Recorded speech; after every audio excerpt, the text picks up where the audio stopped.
وقال الله تعالى في كلامه المجيد وفي قرآنه الحميد بسم الله الرحمن الرحيم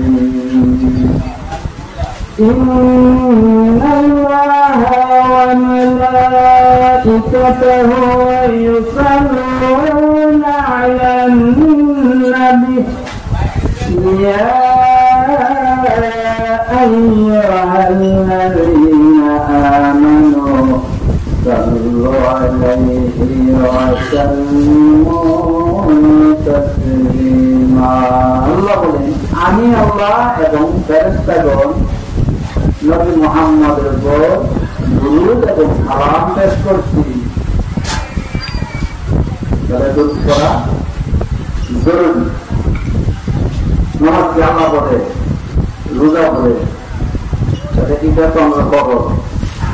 আর আল্লাহ যেটা করে বড়দের উপরে আরো যদি কিছু দেখতে পাই না, এটা এটা এই দুরূদ আমরা বাদ দিতে পারি।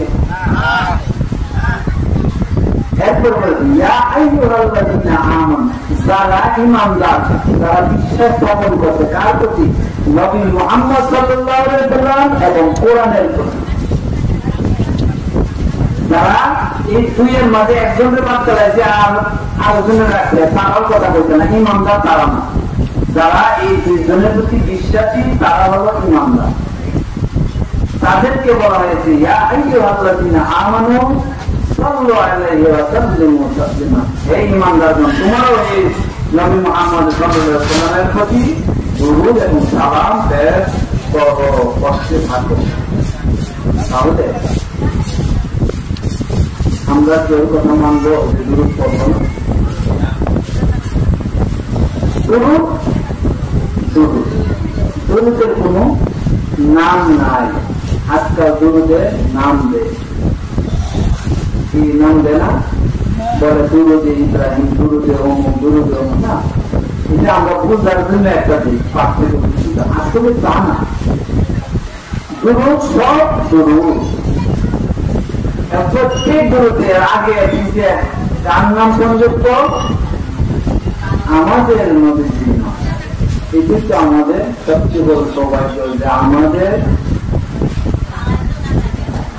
নবীজির নাম সর্বদায় বিতরণ না।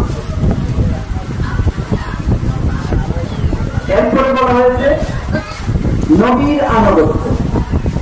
নবীর আনুগত্য করলে আল্লাহ বলছেন যে আমি নিজে বুঝি আমার আনুগত্য হয়ে গেছে। কোন আয়াত? সূরা নিসা ৮০ আয়াতে। তখন নবীরে বাদ দিয়া কোন জায়গাতে আল্লাহ কিছু করছে? যেমন আরো আয়াতে বলছেন সূরা আল ইমরানের ১৩২ নম্বর আয়াতটা, ওয়াতিউল্লাহ ওয়া রাসূলাহু লাআল্লাকুম তুরহামুন। তোমরা আল্লাহ এবং রাসূলের আনুগত্য করো, তাহলেই তোমাদের উপর রহমত বর্ষিত হবে। আল্লাহ পাচ্ছেন না, বলছেন যে তোমরা আল্লাহর আনুগত্য করো তাহলে তোমাদের প্রতি রহমত নাযিল হবে। আল্লাহ কি পাচ্ছেন না? কিন্তু আল্লাহ আমার নবীদের সাথে যাচ্ছেন। তাহলে আমি যদি সারা জিন্দগি করে আল্লাহ তুমি আমাদের রহমত করে, রহমত আল্লাহ রহমত করবো, নবীর উসিলায় তুমি আমাদের রহমত করো। এবারত করতে গেলেও কিছু বোঝার প্রয়োজন আছে। এই বোঝার মাধ্যমে যে এবারত করা যায় সেই এবারতেই গ্রহণযোগ্য হবে।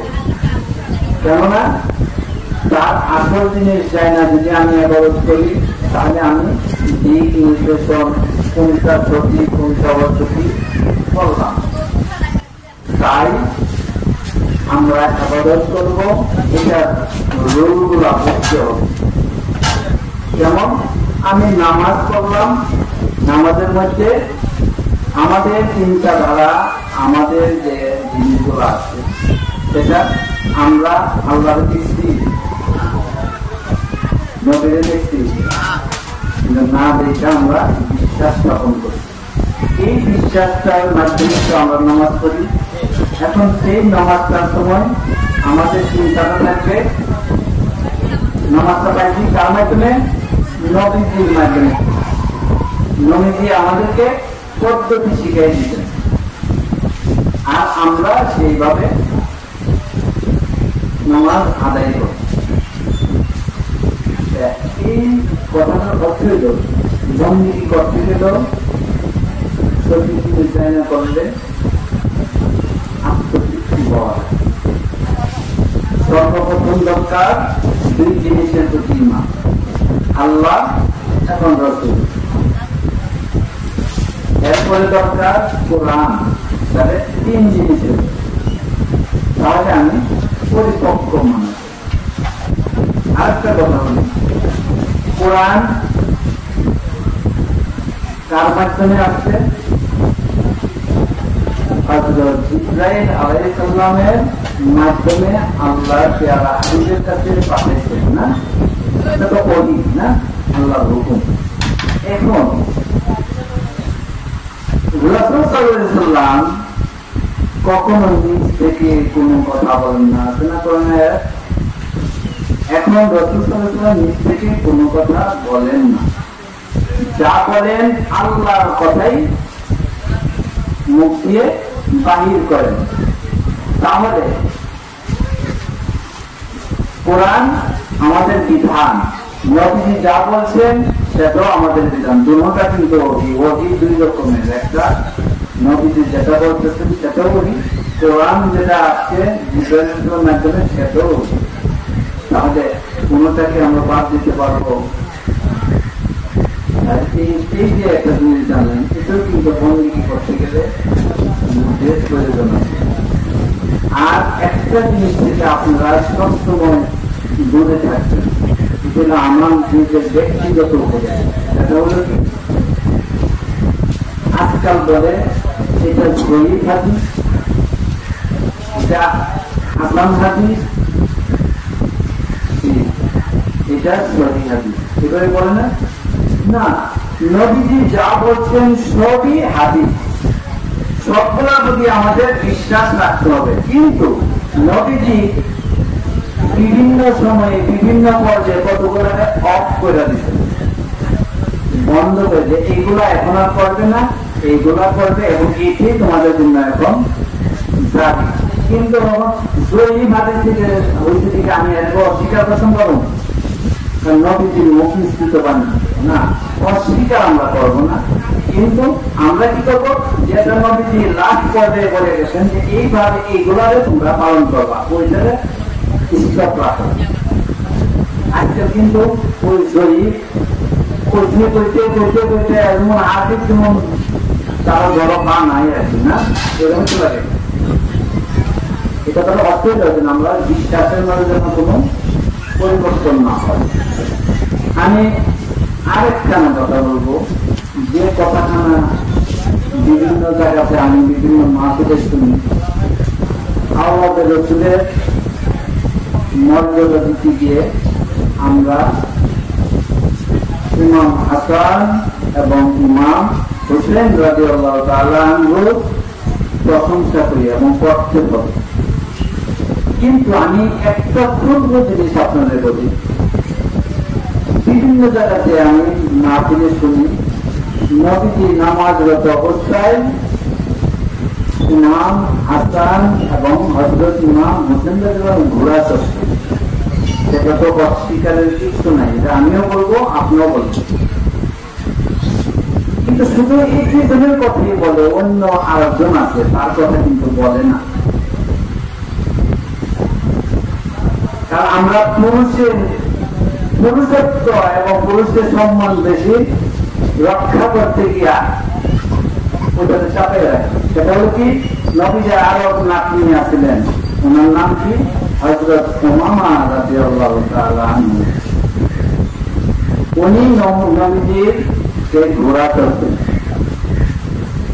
এটা শুনছেন আপনারা কোনো সময়? খালি তো দুজনের কথা শুনতেন, ওনার কথা কেউ বলে না। অথচ উনি একজন কত বড় শক্তিশালী সাহাবা, আর উনি নবীজি এটাও জানলেন না। আমরা নবীজির আওলাদ বংশধর যারা আছে সবাইকেই আমরা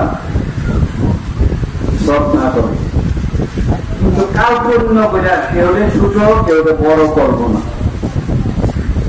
যা আমাদের চরিত্রপন্থী যারা আছে তার কোনো ফায়দা হবে না, লস ছাড়া কোনো লাভ হবে না। আরো একখান কথা বলি, এই আওলাদের রসুলকে অবহেলা করার জন্য, ছোট করার জন্য বর্তমান সমাজে অনেক চর্চা করে যেতে। কিছুদিন আগে আমার কানে একটা কথা আসছিল, নবীজির নাকি কোনো আওলাদ নাই, বংশধর নাই। এই পৃথিবীতে কোনো আলেম বলে নাই, কিন্তু জালেমরা বলতে না, বলে না। আচ্ছা, নবীজির আওলাদ আসেনি, তাহলে তারা বলে যে নবীজির আওলাদ নাই, বংশধর নাই। বংশ কি খালি ছেলে হইলে বংশ?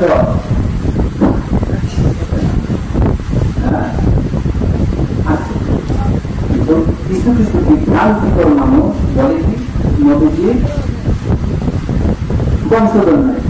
নবীজি বংশধর যদি না থাকে, এত বছর আগে কোরআনের এবং বিভিন্ন সাহাবেরা ইমাম হোসেন এবং হাসান রাদিয়াল্লাহু নবীজির আওলাদ না বলেও স্বীকার করে। দ্বিতীয় কথা, এরা কি জালেম, শুধু জালেম না, এরা বিশ্বাস করে একটা মুক্তিতে আরেকটা আসতেছে, সেটার জন্য সে অপরাধী দিতেছে, ঠিক না? এটা শোনার কারণে আমি এই কথাটা বলতেছি। যদি নবীজির কোনো আওলাদ বংশধর না দেখা থাকে, ইমাম হোসেন রাদিয়াল্লাহু তাআলা চলে গেছেন, দুইটা দল হয়ে গেছে, একটা এজিদি মুসলমান, একটা হুসাইনি মুসলমান। ওই লোকটা কোথায় গেল? আওলাদ অস্বীকার করলে কোথায় গেল? এই দিক থেকে আরো খারাপ হয়ে গেছে না? না ভালো হয়েছে? ভালো নাই। দেখেন কোথায় আঘাত করে আমার নবীজিকে অসম্মান করার জন্য, সেটা কিন্তু হাসতে হাসতে বলে। আরেকটা জিনিস কেমন হয়েছে, পৃথিবীতে যে কোনো জায়গায় যদি কোন আওলাদের রাসূল সামনে পড়ে, সে ছোট হোক, সে বৃদ্ধ হোক, তাকে আপনারা সম্মান করবেন। আমি নবীর রক্তের বাহক থেকে আমি বলতেছি না, আমি বলতেছি আপনাদের পর্বের জায়গার জন্য। কেমন? যেমন নামাজের মধ্যে দুরূদ শরীফ পড়েন, আল্লাহুম্মা সাল্লি আলা মুহাম্মাদ ওয়া আলা আলি মুহাম্মাদ। কত বলতেছি? আমি নবী মুহাম্মদ সাল্লাল্লাহু আলাইহি ওয়াসাল্লামের প্রতি দুরূদ মানে রহমত পেশ করলাম এবং সালাম দিলাম। এতে ওয়া আলা আলি মুহাম্মাদ, তার আওলাদ বংশধরদের প্রতিও আমি দুরূদ এবং সালাম পেশ করলাম। তাহলে নবীদের আওলাদের প্রতি সালাম না দিয়ে নামাজ হলো? তাহলে ওয়া আলা আলি কথাটা হয়েছে যুক্তা বলছে নবীদের আওলাদ নাই, তাহলে ওয়া আলা আলি মুহাম্মদ নামাজ থেকে কাইটা দিতে হবে না? তাহলে এটা কি হবে? কি ওই যে লোকটা বলছে নবীদের আওলাদ নাই, বলে এ ওয়া আলা আলি মুহাম্মদটা কাইটা দেবো, আওলাদ নাই না, দরকার আছে? তবে তোমার নামাজ ঠিক পাবে, এই জায়গাটা কেটে দেবে। আর তুমি যদি ইয়া বলো, তাহলে তোমার নামাজ ওই তো না, কোথায় বলে যা তোমার কথা দেখবেন কই নিয়ে আঘাত করে। নবী দিয়ে বলে আওলাদ নাই, আওলাদ যদি না থাকে ওয়া আলা আলি মুহাম্মদ কোথায় লেখা আছে?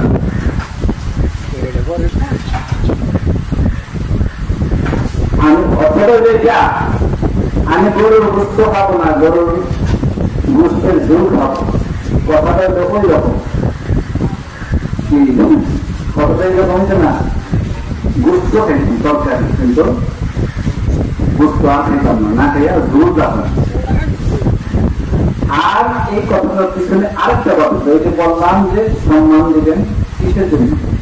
এই পৃথিবীতে আওলাদের রাসূল বাদে যত আউলিয়া হয়েছে, জন্ম হয়েছে এবং আগামীতে হবে, আওলাদের রাসূলের সালাম না দিয়া কোন ব্যক্তি আউলিয়া হতে পারবে না, পারেও নাই, আগামীতে হবে না। কারণ যে ব্যক্তি আউলিয়া হবে সে নামাজ পড়তে হবে। কি করতে হবে না?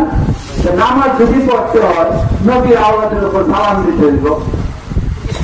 সালাম দিয়া যদি আল্লাহ এইটাও দিলে তোমার কবল করবো, তোমার মর্যাদা বাড়াইব, পারাইলে তুমি আউলিয়া থেকে আরো ছিলা, আউলিয়াদের ছিলা, নবী ছিলা, তাহলে তুমি যে আল্লাহ তুমি আবার প্রকাশ্য স্বীকার করো, নমাজের মাঝে স্বীকার করো, তাহলে তুমি আসল মুনাফিক নাকি মুনাফিক না? তাই আমি বলবো এই পৃথিবীতে আওলাদের রসুল তো বংশগত, আওলাদের রসুল বাদে যত আউলিয়া হয়ে জন্ম হয়েছে এবং হবে এবং বর্তমানে আছে সব আওলাদের রসুলের সালাম দিয়ে আউলিয়া হওয়া আসছে। অথচ আউলিয়ারা সম্মান করে আওলাদের রসুল করে, আর কিছু বন্ধ কিছু সমাজের মধ্যে কিছু মানুষরা আওলাদের রসুলের বিরোধীকারীরা, কারণ নবীর আওলাদকে ছোট করতে চায়, অবহেলা করতে চায়। কেউ আছে পয়সার গরমে, কেউ আছে সমাজের মধ্যে তার দলের কারণে আওলাদের রসুলকে ছোট করে। কিন্তু না, এটার ভাই সবার কিছু নেই, বৈষম্য করবে, যেমন চোখ বন্ধ করবা না, মেয়েরাই বেড়া। কারণ আপনারা তো হাদিস শুনেন না যে হযরত ওমর রাদিয়াল্লাহু তাআলা আনহু ছেলেকে একবার হযরত হোসেন রাদিয়াল্লাহু তাআলা আনহু বলো গোলামের গোলের গোলাম, বুঝলে না? তখন গিয়া বিচার ছিল বাবার কাছে যে আমারে হোসেনে বলছে যে গোলামের ধরে দিলাম। তখন মোটামুটি রাগ করতে পারতেন না, না রাগ করে বলছেন গিয়া কোন লেখ কাটি তো আমার স্বীকৃতি দিত, আমি গোলামের ধরে বললাম না, বা তুমিও একজন গোলাম, কিছু তো আমরা গাই দিলাম। তাহলে কোথায় কি আর বলে? তাই আমি আশা করবো কোন আওলাদের রসুলকে আপনারা অবহেলা করবেন না, ছোট হোক সমস্যা নাই, সে খারাপ কাজ করে তারপরে কোনো সমস্যা নাই, সে নিকৃষ্ট কাজ করে তারপরেও কোনো সমস্যা নেই। কিসের জন্য সমস্যা নেই? সালাম তো দেওয়া লাগে, আর নামাজ না বললে আউলেও দিত, দর বেশি দেওয়া দিত, পর্যটনের দেওয়া দিত। তাই আমি বলবো সে যত নিকৃষ্ট কাজ করো, সে যত বাজে কাজ করো, দুনিয়া সবচেয়ে অপরস্তর কাজ করো, তারপরে তারে অবহেলা করবেন না। যতটুকু পারেন সামর্থ্য অনুযায়ী তার সম্মান দেয়, বিদায় করবেন।